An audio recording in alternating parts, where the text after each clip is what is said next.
Reka mbanze mbasuhuze kandi nizere ko mumerewe neza nyuma y'itariki 28 z'ukwezi kwa gatandatu 2024. Twizere yuko P2 Day yagenze neza, mwagize ibiganiro byiza by'amatsinda.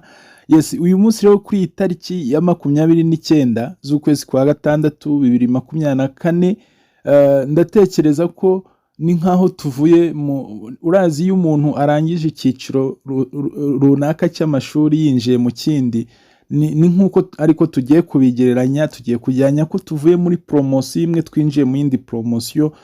Ndagira ngo muri iki kiganiro tugiye gukora kikubera ikiganiro gishyashya, kuko kuva aho natangiye amakuru ndumva ni urugendo rw'imyaka 5 iruzuye, guhera muri 2020.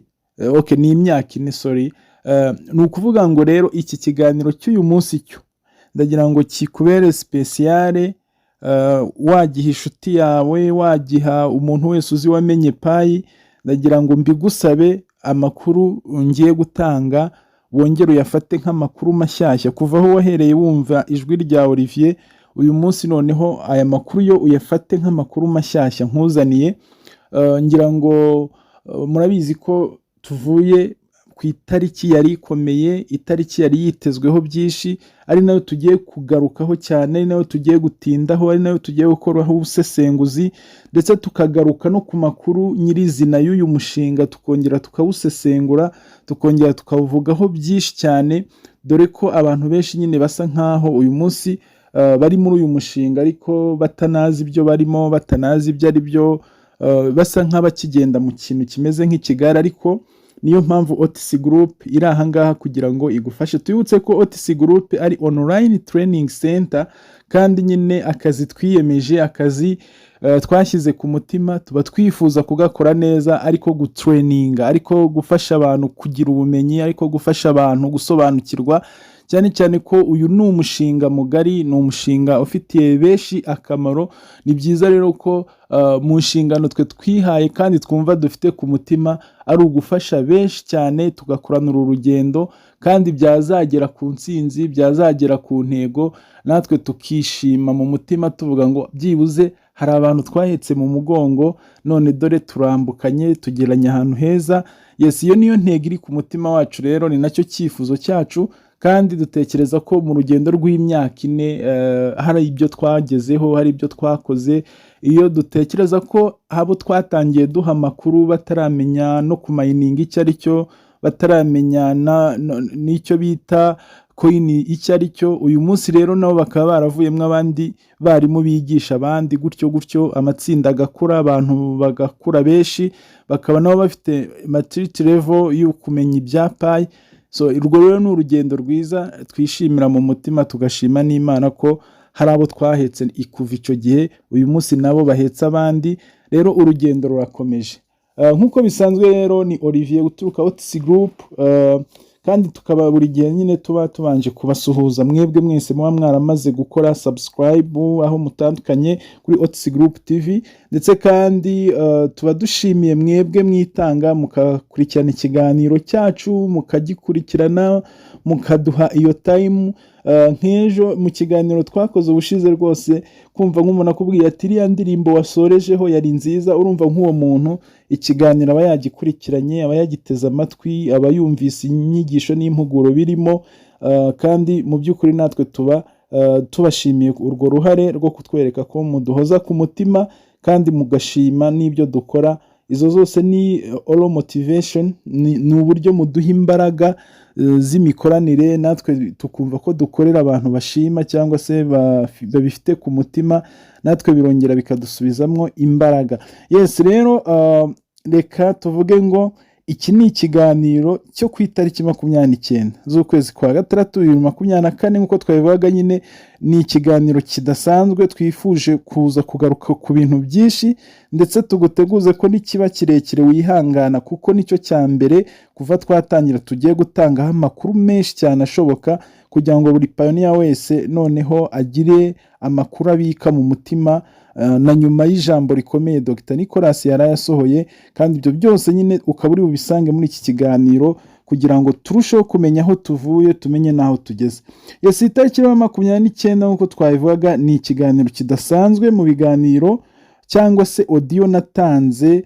Navuga ngo iki nicyo kiganiro kidasanzwe ngiye gutanga kuva ku itariki 15 z'ukwa gatatu muri 2020 niho natangiye gutanga ibiganiro bisobanura PAI kugeza uyu munsi nyine urumva urugendo rurimo ku itariki ya 29 z'ukwa gatatu 2024. Iki kiganiro nicyo cya mbere numva nifuza ko byibuze buri mupayoniya wese akibika ku mutima nk'uko nabivugaga, akakibika ku mutima we, kuko harimo amakuru y'ingenzi adasanzwe kandi niteguye ko twasangira na buri mupayoniya wese.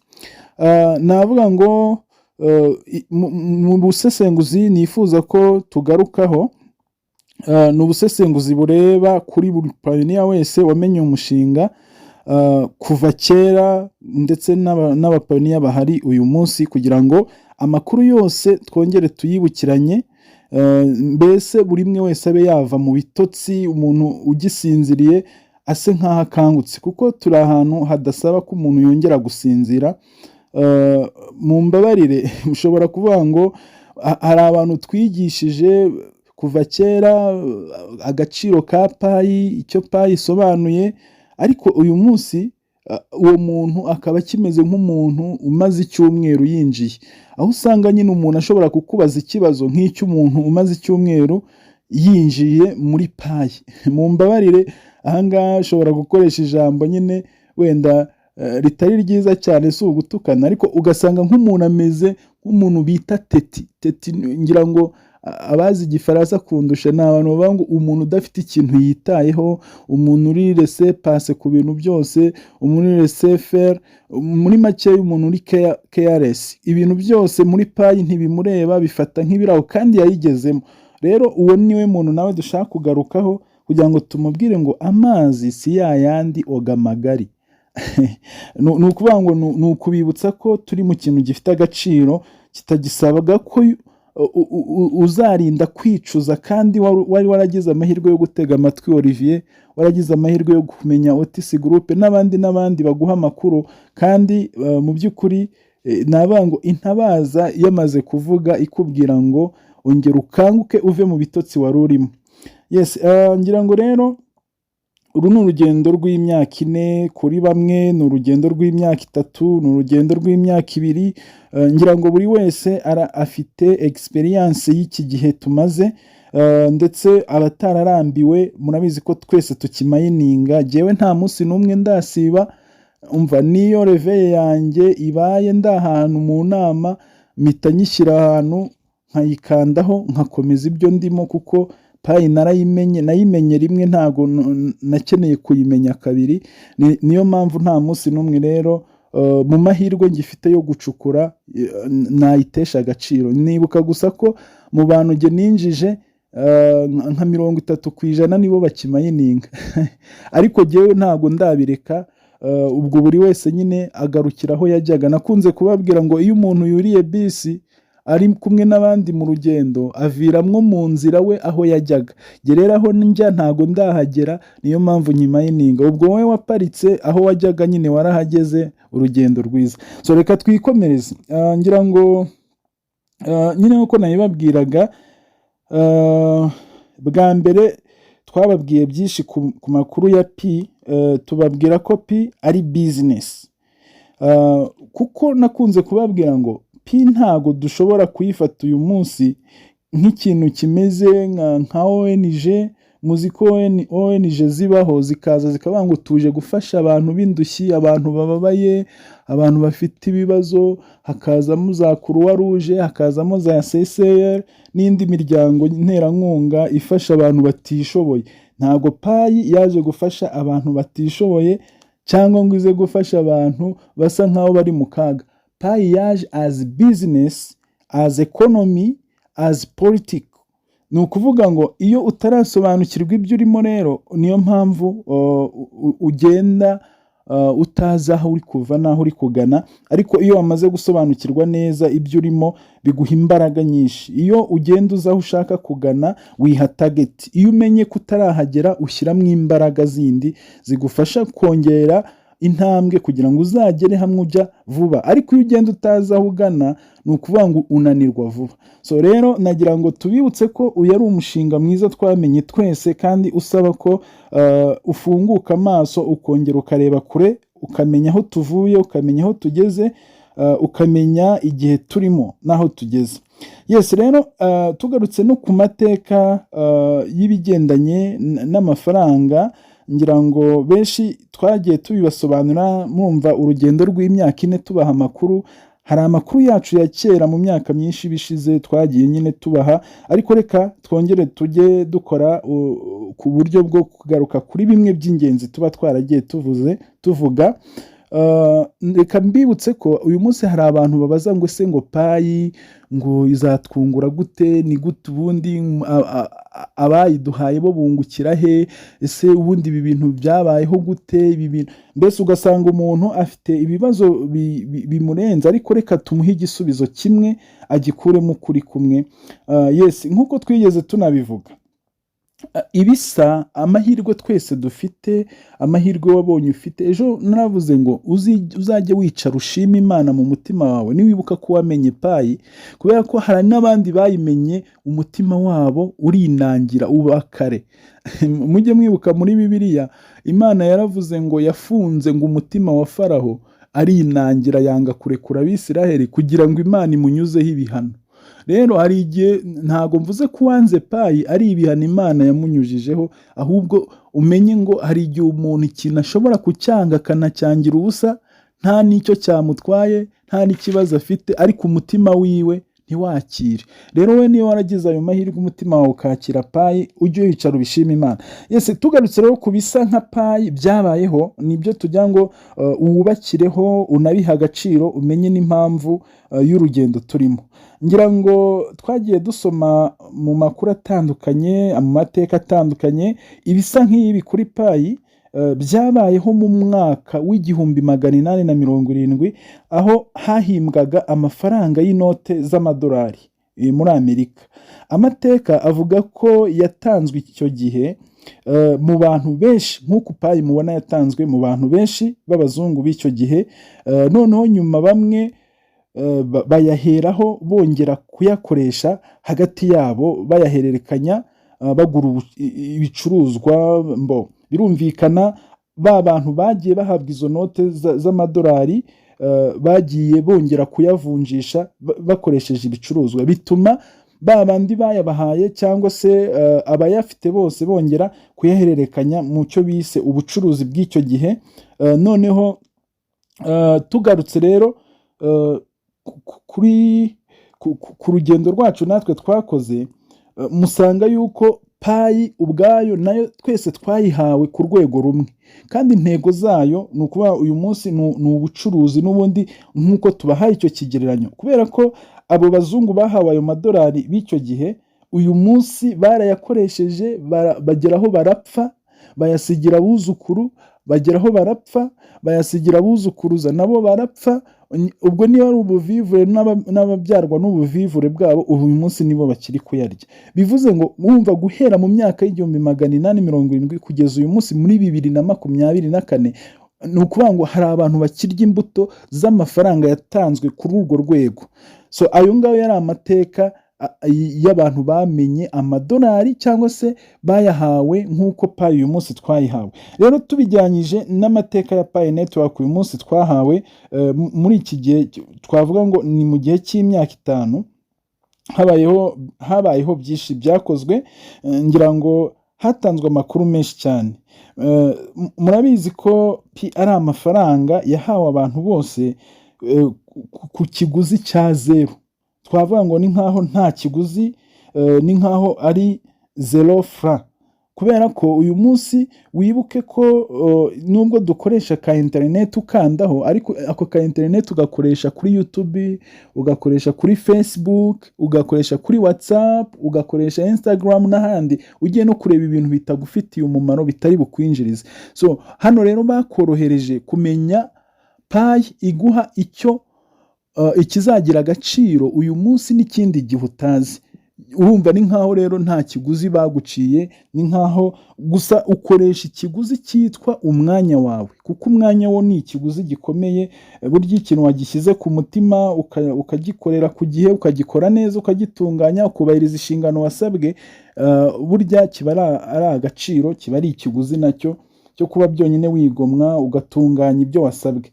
Ikindi cya kabiri, umuntu wese wahawe payi ntago higeze hitabwa kuri stati ngo cyangwa se profile, bavuge ngo payi twayigeneye abantu bize, twayigeneye abantu bafite ubushobozi, twayigeneye abantu bari muri class iyi. Nta profile y'umuntu yarebweho, bavuga ngo ni uwize masters, ni abadogiteri, ni abantu bafite b'abafonkisiyoneri.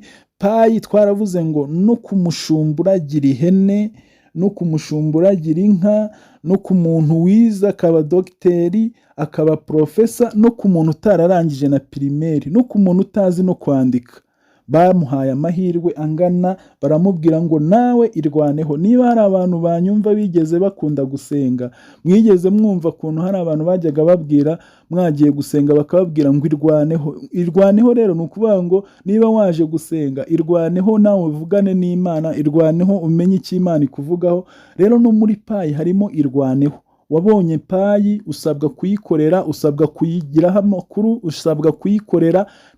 Nta muntu uzayigukorera, nta muntu uzayiguhemberwa, ni wowe ubwawe ugomba kubiharanira kandi kugeza igihe ubigezeho. Ni ukuvuga ngo rero payi yahawe buri wese hatitawe ku kintu cyose, ni ukuvuga ngo ni umushinga wa buri wese. Ikindi dushobora kubabwira ni uko waba uri umukene, waba uri umukire, waba uri umwirabura, waba uri umuzungu, buri umwe wese yahawe amahirwe uyu munsi kugira ngo iyi sisiteme azabashe kuyikoresha. Kandi birumvikana aho tugeze uyu munsi buri wese afite ayo mahirwe. Ndetse tugereranije n'ibindi bisa nka payi, murabizi ko uyu munsi amasoko tuzi akomeye, Amazon, Alibaba, eBay, AliExpress n'andi twagereranya ari nk'amasocial media, yose uyu munsi yakijijwe n'abantu bayakurikirana cyangwa bayazi. Tuvuze nka Facebook, YouTube, WhatsApp, Google, Instagram n'ibindi nk'ibyo. Uyu munsi ntabwo bisaba ngo ube warize cyangwa ube utarize kugira ngo ubikoreshe. Icyo gisabwa gusa ni uko wikonekita kuri byo, kandi abikonekise kuri ibyo ba nyirabyo barinjiza cyane. Noneho ni ukuvuga ngo wibuke ko ibyo ujya kubikoresha wungukira ba nyiri uriya mushinga wa YouTube, ba nyiri umushinga wa Facebook n'ibindi nk'ibyo. Ariko kuri payi ho ahubwo baguhaye investment, baguhaye igishoro cy'ubuzima, baguhaye kuvuga ngo wowe urayikoresheje ariko urasigara ari we wunguka, mu gihe abandi bo urabungukira. Icyo nicyo kinyuranyo kirimo gikomeye. Kandi iryo tandukaniro twavuga ngo buri kimwe cyose muri yo kizagira ingaruka nziza, zirimo ubukire, zirimo kugenda utera imbere mu buzima bwawe, zirimo kuzamuka kw'igihugu cyawe, zirimo kuzamuka kwa sosiyete utuyemo. Ibyo byose rero bikaba byarahawe wowe. Mwibuke ko payi yahawe waranti igera ku myaka 100. Ku muntu uyifite azayihahisha kugeza ku myaka 100, ndetse iyo myaka 100 nishira yongera itangire n'indi myaka ku bandi bazakurikiraho. Reka twibukiranye ko uyu munsi isi ituwe n'abantu barenga miliyari 8, kandi noneho payi nazo zafashwe zigashyirwa mu bantu, donc bakavuga ngo payi zigenewe kuzakoreshwa mu isi yose. Ni ukuvuga ngo iyo bavuze mu isi yose, ni ukuvuga ngo nta zindi payi zigera zivuka, nta zindi zizabaho shyashya. Niba ufite payi 1000, ubwo nyine ni izo ngizo. Niba ufite 2000, niba ufite payi 10, niba ufite payi 30, ni izo ngizo, nta zindi ziziyongera muri sisiteme y'izakozwe. Ni nk'uko uyu munsi beneri iyo isohoye bije y'amafaranga azakoreshwa mu gihugu, bakavuga ngo dusohoye miliyari 100, dusohoye miliyari 100 runaka.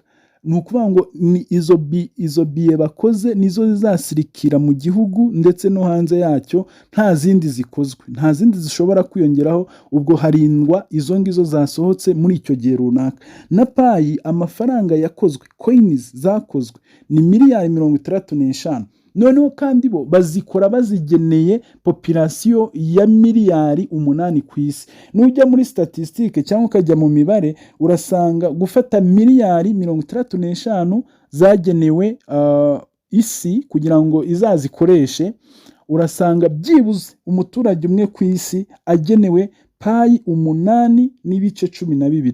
bivuze ngo niba uri umuntu watunze payi, wakagombye kuba utarengeje payi 8.12.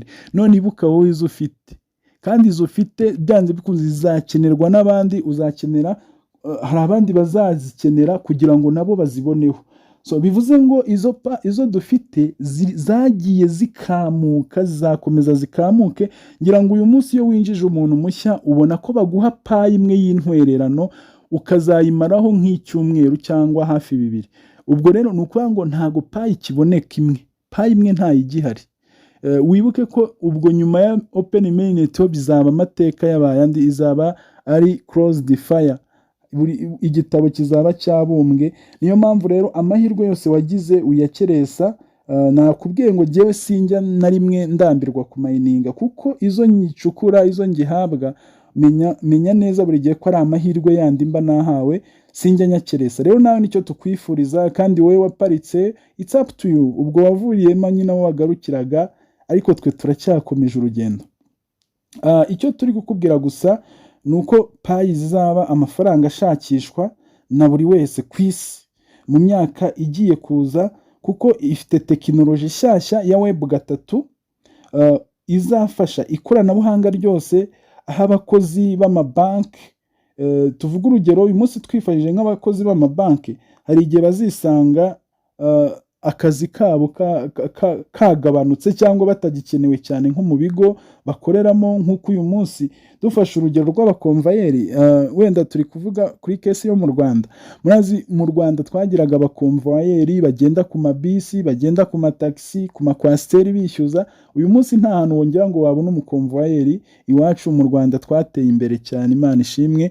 Iyo ni tekinoloji, ryo ni ikoranabuhanga, ayo ni amateka yabayeho yo kwitwa ko habayeho abakomvayeri. So uyu munsi niba uri mu bigo by'imari, ugomba kubikora uzi ko icyo bita financial issue ni ikintu gikura. uyu munsi twababwiye ko dufite ikintu cyitwa DeFi ni ukuvuga ni decentralized finance. ni ukuvuga ngo ni igihe kizageraho buri wese akaba afite banki agendana yiwe, iri controle wenda na central bank, ariko iri decentralized ku muntu. kuko niba n'uyu munsi dufite banki nkuru yacu y'u Rwanda ivuga ngo turi kwiga umushinga wa digital currency, turi kwiga CBDC y'u Rwanda, so nta kindi bisobanuye. iyo CBDC, iyo digital currency, ni systeme y'ikoranabuhanga. uyu munsi abantu benshi murabizi ko dusigaye tudiriringa na systeme, bakaguha inguzanyo, ukavugana na telefone yawe ukayibwira uti nakubikije none mpinguzanyo, ukabyarawe ukabisaba systeme, nta jwi ry'umuntu rihari, ni imibare ukanda, ni systeme ikuyobora. warangiza ukabona baguha 500, ugakorana na systeme neza, ukabuza itariki yo kwishyura, banki ntiribuzi guhagarara hejuru kubwira ngo kutishyura, ntawe muri buvugane, ugakorana na systeme, nta mukozi wakwegereye, ukishyura. ejo ukongera ukabaguza, ngira ngo ubwo buryo mvuze hari amabanki mubuzimo, hari ababukoresha, murabizi, ibyo tubiziranyeho. urwo ni urugero rero ngo hari rwo kuvuga ngo isi aho iri kujya muri tekinoloji, tuzisanga bitakiri ngombwa kujya gutora imirongo muri banki, bitari ngombwa ko abajado kredi bicara hariya mu myanya bahembwa ari amafaranga, ahubwo wowe systeme bubatse arizo ukorana nazo kandi zikaguha serivisi. mwibuke ko ibyo ni mu bintu byinshi, technology iragenda ikura. no mu maresitora n'amahoteli hari igihe uzasanga harimo amarobots agenda akora akazi nkako, kubera niyo technology niho isi igeze, ibintu byose biri mu ikoranabuhanga.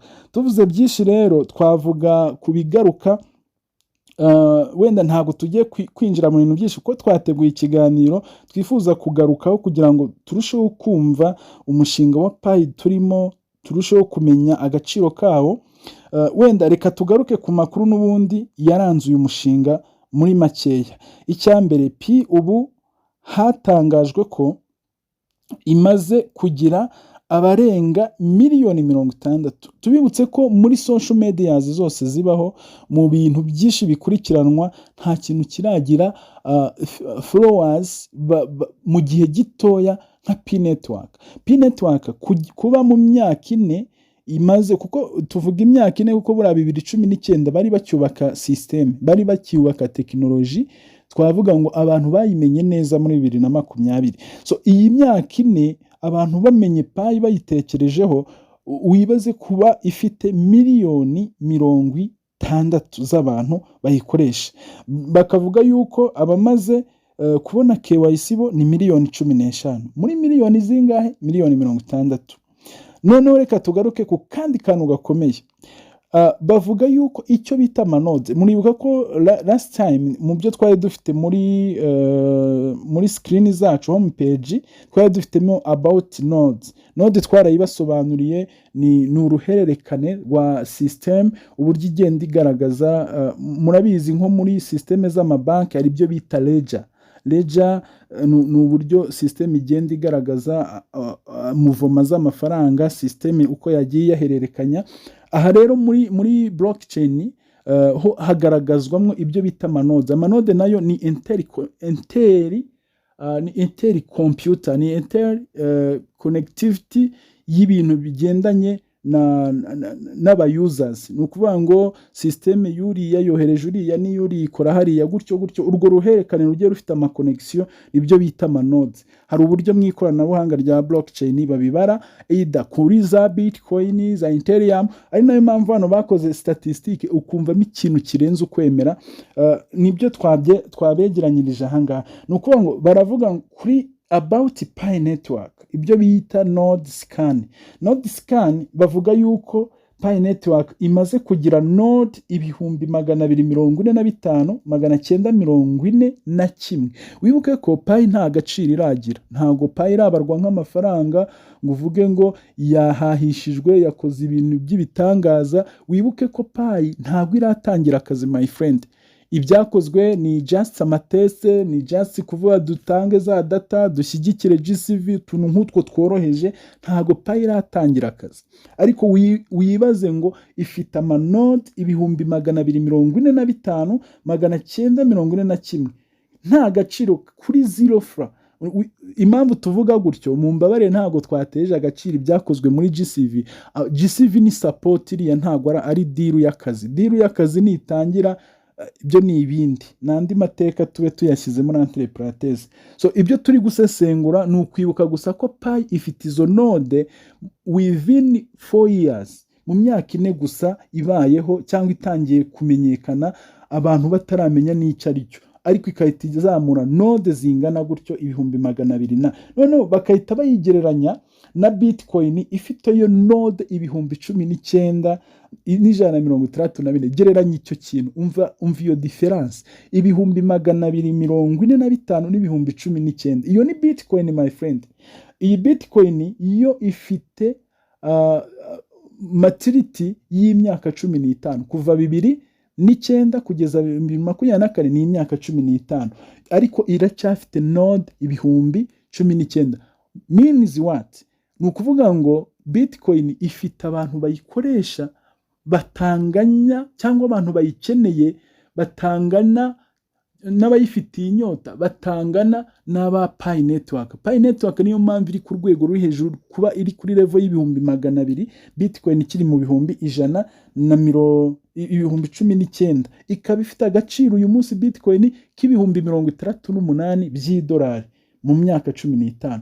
Noneho Pi wumve ngo nibayisohora ku isoko ifite izi node zingana gutya, ifite agaciro runaka, kuko byanze bikunze iteganyirizwa agaciro kari hejuru ya Bitcoin.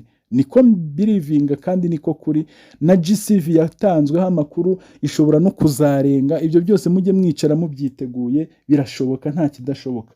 Be careful. Bakongera kandi kuri iki kigereranyo bakayigereranya na Ethereum. Ethereum niryo faranga rya kabiri kuri Bitcoin, ni murumuna ni umwana, ni murumuna wa Bitcoin. Ariko story murazizi twarazibahaye, mwibuke ko Bitcoin, Ethereum, nyiri Ethereum ni umusore w'umwana mutoya w'imyaka, ngira ngo uyu munsi agize 32, ni umusore uturuka muri Canada. Uyu wakoze Ethereum yayikoze muri 2015 nibwo Ethereum yavutse. Ivuka nyuma y'andi mafaranga bitaga urumva Bitcoin niyo yabaye 2009. Hagati ya Ethereum na Bitcoin hari irindi faranga ryabayeho rirancitse mu mutwe, ariko ryo ntago ryakuze ngo rimenyekane nk'uko Ethereum yahise imenyekana. So urumva Ethereum yo yamenyekanye kubera iki? Yamenyekanye kubera amaproje yubakiyeho, ama blockchain yari ifite. Nyuma naho havuka BNB ariyo ya Binance. Yo Ethereum yo wenda reka tugaruka, wenda ibindi byo ni ibindi. Ethereum yo bavuga ko ifite node 5,000. Urumva murumuna wa Bitcoin ifite node 5,548. Uyu munsi iri muri range ya value y'ibihumbi 2,300 n'ibihumbi, hari n'igihe izamuka ikagera kuri plafond ya 3, ariko iba muri range ya 2 na. Urumva ni Ethereum kuva 2015 kugeza uyu munsi, urumva ko nayo ifite imyaka 9. Urumva maturity level yayo ifite imyaka 9, ariko iracyari kuri level ya node 5,000. Yigereranye na Pi 240 na. So ibyo ni ikigeranyo kiri kukwereka agaciro Pi uyu munsi ifite, kandi tukavuga ngo ikagize itaratangira akazi, deal itaratangira. Twakunze kubaha amakuru ya Pi cyane, tubabwira ibanga ryayo bwa mbere ko ribitswe n'Abashinwa, aho abantu benshi ku isi babanje kugira ngo Pi ni y'Abashinwa. Murabizi ko hari benshi bagiye bafata Pi nk'aho ari y'Abashinwa. Rero nagize favor yatumye wenda mbasha kujya nganira n'Abashinwa benshi, ngira ngo Abashinwa b'abayobozi cyane cyane muri Pi, kandi mu bacuruzi. Ngira ngo hari Umushinwa nakunze kujya mbabwira w'inshuti yanjye yitwa Jiango. Ngira ngo hari abamuzi, kandi reka njye mbabwira Abanyarwanda n'Abarundi tujye dushima Imana ko hari abantu nka ba Olivier n'abandi tuvuga ururimi rwacu twese twumvikana. Ngira ngo sinzi niba community y'Abatanzania, community y'abo muri Mali, muri Gabon nabo barabafite aba mentor, ariko aba mentor babo sinzi ko nabo babaha amakuru bakayitangira nk'uko natwe tubyitangira. Ngira ngo Abarundi n'Abanyarwanda ni favor yacu natwe Imana yaduhaye kugira ngo tujye dusangira amakuru cyane. So rero uyu Jiango uyu munsi twaganiraga, icyo gihe twaganiraga ndumva hari biza 2021, twari tutaranamenyana cyane, ariko uyu munsi ho turi kumwe muri iriya komite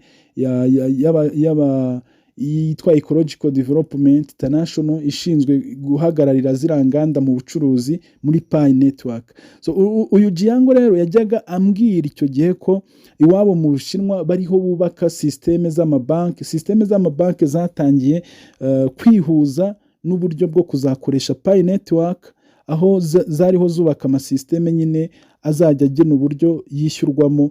Nuko ngo Abashinwa bo bicariye amajanja, ni kumwe babivuga mu Kinyarwanda, bicaye biteguye, ni urufunguzo rushyirwamo gusa bakatsa Pi ikahita ikora nk'amafaranga. Nuko ngo systeme z'amabanki ziri ready, systeme z'abacuruzi ziri ready, systeme z'inganda, donc ubwo inganda muri rusange ziri ready, abacuruzi baho benshi biteguye kwakira amakomanda aturutse around the world. Nukuvuga ngo isi yose biteguye ko izabaha amakomande yo gukora ibicuruzwa bitandukanye, products zitandukanye hishyurwa Pi. So business rero barayiteguye, kandi urumva bafite ibanga rikomeye. Twarabibabwiye byinshi cyane ko kuba byonyine head of product muri uyu mushinga Madame Dr Nicolas ari Umushinwakazi, ubwabyo ni ibanga rikomeye. Mubyara wiwe abo tubana mu mbuga ushize za WhatsApp za Otis group nabahaye amakuru. Muribuka ko hari n'ikiganiro naganiriye na mubyara wa Dr Fanny, ari nawe president wa Jiango Group. Nukuvuga ngo Jiango Group ni itsinda nyine ryabo Bashinwa n'ubundi b'abacuruzi. We president waryo ni umudamu yitwa Sini, ni umushinwakazi, ni umuyobozi ukomeye cyane, ngira ngo naranamuberetse. So rero we ubwiwe urumva ni umuntu nawe ufite ibanga kuri Pi Network, kandi bose bari kuri systeme nyine yo kurindira ngo Pi w'amafaranga, deal z'akazi za business zitangire. Nanone reka twihute, amakuru yacu aba ari menshi kandi uyu munsi twari twifuje kugaruka ku bintu byinshi, ariko reka tugarutse ku byatangazwe wenda na Nikora kugira ngo tugende tugerageza kwihuta.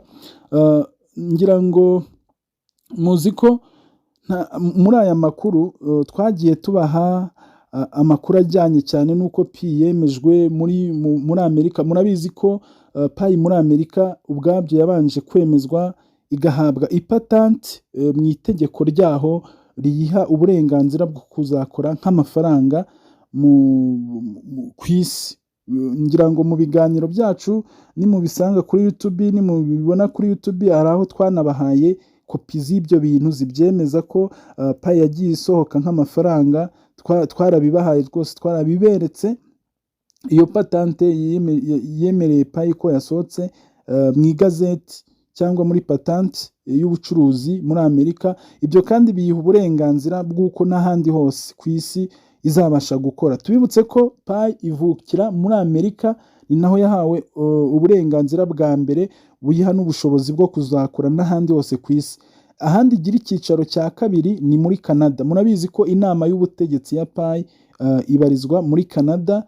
Ngira ngo mujye mukurikirana amateka, ndetse nimujya no guhindura za nimero, kumujya gukora phone number verification, password, uzarebe hari igihe bakubaza ngo ese urashaka kwifashisha uwuhe murongo. Mubona ko habamo umurongo wa Amerika, hakabamo n'umurongo wa Canada. So ntabwo ariho twe tubihera ku makuru ayo twasomye, ahubwo amakuru iyo n'amateka avuga ko icyicaro cy'inama y'ubutegetsi kiba muri Canada. So nukuvuga ngo hari n'amarezo yayo uburyo agiye yestaye. Nukuvuga ngo hari amarezo yestaye muri Amerika n'amarezo yestaye muri Canada ku rwego rw'umushinga wa Pi Network. Amakuru twagiye dusoma cyangwa ibyo twagiye ducukumbura nuko bivuga. Rero aho muri Canada ho ni icyicaro cya kabiri cy'umushinga wa Pi. Ibyo byose rero aho yagiye yubakirwa ubushobozi. Ikindi twabibutsa nuko Dr. Nicolas buri kimwe cyose yakiteguye neza. Ngira ngo murazi ko tuvuze no kuri ibi amateka yo murayibuka ko n'ejo bundi no mu Bwongereza nabwo bagize icyo bavuga kuri Pi. Pi ni regent ku rwego cyane rukomeye ku isi. Bivuga ngo umuntu wayimenye wese we be careful, ukomeze witware neza, wamenye ikintu cy'agaciro. Ariko twihuse tukagaruka n'ubundi ku byo Dr. Nicolas yarayagarutseho ku ijambo nyamukuru yavuze. Murabizi ko ni ijambo rikomeye cyane, ni ijambo rikomeye cyane, aho yatangiye mbere na mbere ashimira uburyo abapayoniya bitwaye.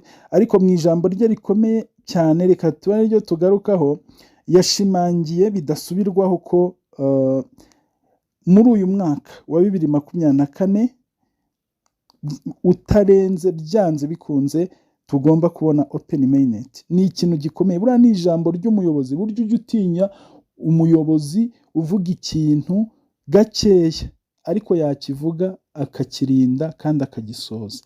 Ni ukuvuga Dr. Nicolas yivugiye ubwiwe ko Open Mainnet izaba 2024 mu kwezi kwa mbere. None mu kwezi kwa gatandatu aracyabishimangira. Bivuga ngo bidakuka bitavaho, Open Mainnet turayifite. Dushonje tugize gute duhishiwe. Tubibutse ko kuri iyi tariki uyu munsi, kuri iyi tariki ya 29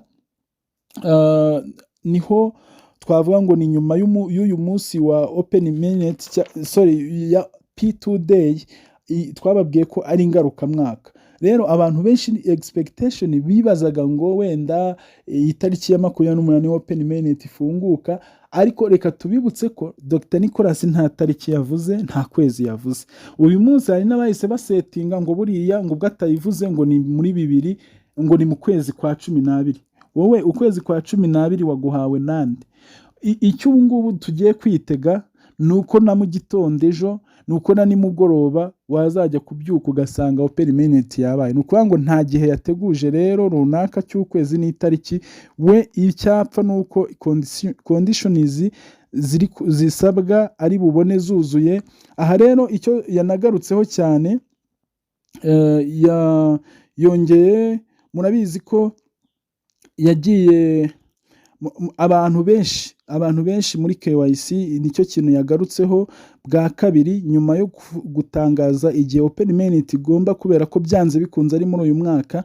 Yongeye avuga yuko ibyerekeranye na KYC ari cyo kintu nacyo kigiye kumuraza ishinga, n'ubundi ahora bivuga, ariko agiye kongera bishyiremo imbaraga, ndetse n'ikijyanye na migration, n'ikigendanye no kongera amanode. Urumva node nabwo ziracyazamuka, ariko tubibutse ko uyu munsi byibuze abantu 80% babona KYC ni abantu bashyashya. Twebwe abantu ba kera murabizi ko nta KYC turabona, ubwo niba warayibonye uri mu ba kera nyine ni amahirwe adasanzwe wagize, ariko abantu benshi ba kera nta KYC turabona. Bivuze ngo KYC zacu nyine arabizi ko twe turi abasaza kandi turi kumwe nawe tumushyigikiye. Rero abo twabyaye nimwe mwazihawe, ahubwo nyine nafungura ejo bundi muzibuke ba papa na ba mama wanyu bababyaye, mutugaburire ni mwebwe nyine muzatuganuza, dore nitwe twabashyizemo tubaha n'amakuru. Bivuze ngo rero KYC nicyo kintu kigiye gushyirwamo imbaraga cyane.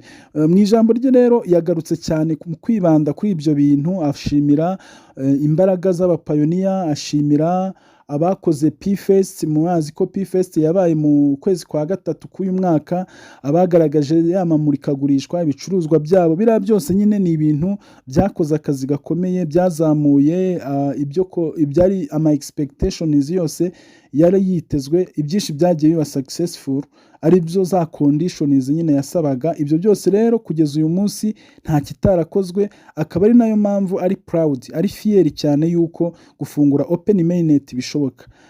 Wenda twavuga ngo hari n'abantu babaye disappointed, batishimye cyane kubera ko iyi tariki bumvaga byanze bikunze Dr Nicolas yafungura systeme, ariko tubibutse ko buriya nubona ikintu kitabaye buri gihe haba hari impamvu z'Imana. Ujye umenya ngo hari n'igihe cyari kuba uyu munsi akaba ari bwo rupfu rwawe cyangwa ari byo bibazo byawe, ariko Imana iba yashimye ko hari ikintu yigize imbere. Wasanga ibyo Dr Nicolas ataranoza nabwo ari mu mugisha wawe, ari mu nyungu zawe. Ikintu cyose nukibona ujye ushima Imana, ujye umenya ngo hari impamvu z'Imana. Igikuru ni uko uyu mushinga wawumenye uwurimo, kandi ibiwukorwa byose byakorewe wowe n'undi wese uzamenya uyu mushinga. Rero tugana ku musoza, reka twibukiranye ibi ko umuntu ufite payi ari amafaranga. Icyo cyo tukibibutse, twakibabwiye kera. Ngira ngo hari abantu nyine baba bakizanisha ibintu by'inka yarembye, ukabona rwose ntazi ibyo arimo. Nyabuna kanguka, umenya ko amazi atakiri yayandi. Nakubwiye ntangira ikiganiro ngo bavuga ngo oga magazi ngo amazi si yayandi. Rero payi ni amafaranga, nicyo buri gihe tubibutsa. Nujya no kuyiharanira no gukora ibyo ukora byose, ibuka ko ibyo uri gukora uri kubikora ku mushinga w'amafaranga, ntabwo uri kubikora ku bindi bintu. Ni umushinga ndetse n'izahabu uba ukora, sibyo? Rero icyo ugomba kumenya, niba isi yahagurutse, abahanga bahagurutse, abantu bakora amasystem, amarogisi yaratandukanye, abainformaticiens bakomeye bariho bategura amasysteme yiba payi zawe, bakabishoramwo amafaranga yabo, bakubaka izo systeme. Ejo nkunze kubivuga, baragushukisha utuntu ngo ngwino hano hahe online, ugenda ugwe mu mutego. Warabonye amakuru twarayaguhaye, urabuziza iki kutumva? So nuko ngo rero menya ko payi zawe wabonye zifite agaciro. Icyo ngusaba gusa, wenda ndiho nsoza iki kiganiro, ndagusaba kuba maso cyane. Telefone yawe niba ukinayigendanamwo payi, reka nkugire inama, wenda uzayishimira ushaje, cyangwa se ningira amahirwe uzayishimira, cyane utanayishimira nta kibazo. Umva inama ngiye kuguha ku muntu wese ufite payi muri telefone. Uyu munsi payi iriya rogo ugendana, umuntu wese akiyibonamo abazi icyo utunze, abazi ko ufite ikintu cy'agaciro. Mu minsi iri imbere ho biraba ari ibindi bindi. So rero byaba byiza, email muzi ko twabigishije ko ari amagambo 28, kuyabika neza ugomba kuyabika muri email, ariko nabyo nta mutekano bifite. Byibuze mu kugenda tugabanya risike, nakugira inama yo kuvuga ngo shaka imeri ya kabiri ishinzwe kubika aya magambo. Urabizi ko imeri tuzifunguriraho ibintu byinshi, imeri uyifunguraho Facebook, uyifunguraho Google, uyifunguraho ama application, ibintu byose ugasanga ni nawe wabitseho iki ari amagambo. Shaka imeri yihariye ubika hariya magambo, ujye uyikura muri telefone uyikore remove, ari byo bita remove account kuri Google. Ujye uyikuramo karoma ivemo, niwongera kuyishyiramo uyishyiremo bundi bushyashya ari uko ugiye gushaka rya magambo. Naho niwiha gukomeza kuyigendana, ejo telefone bakiyikwiba, telefone ukiyitakaza, ba bahungu bakuramo amakode, nayifungura akahita abonamo payi, ikintu cya mbere arirukankira ahantu wabitse ifunguzo ahita kwiba. Iyo kese yarabaye, maze kwakira kese z'abantu guhura nazo z'abantu bibwe payi kubera yatakaje telefone gusa, yasubirayo agasanga bamuhanaguye. Rero gira ubwenge, aho tugana harakomeye, twababwiye ko ari ku butaka bunyerera, kuko niba ufite ikintu cy'agaciro iga nawe kugenda mu buryo bwo kwirinda kandi uzi icyo utwaye ko gihenze kandi kiremereye. Rero reka tubashimire cyane ku makuru yacu muba mwategereje mwakurikiranye. Hari benshi baba badusabye muduha amakuru, muduha ubusesenguzi. Rero natwe tubashimira ko mutugaragariza uruhare rwo kudukurikirana, rwo gukunda ibiganiro tubaha. Twababwira gusa ngo amakuru yacu nakagaruka, kandi nyine abatarabona KYC mwihangane, Dr Nicolas yaduhaye ihumure, very soon natwe turazibona. Mu by'ukuri miliyoni 60 ni nyinshi, harimo 15 babonye KYC gusa.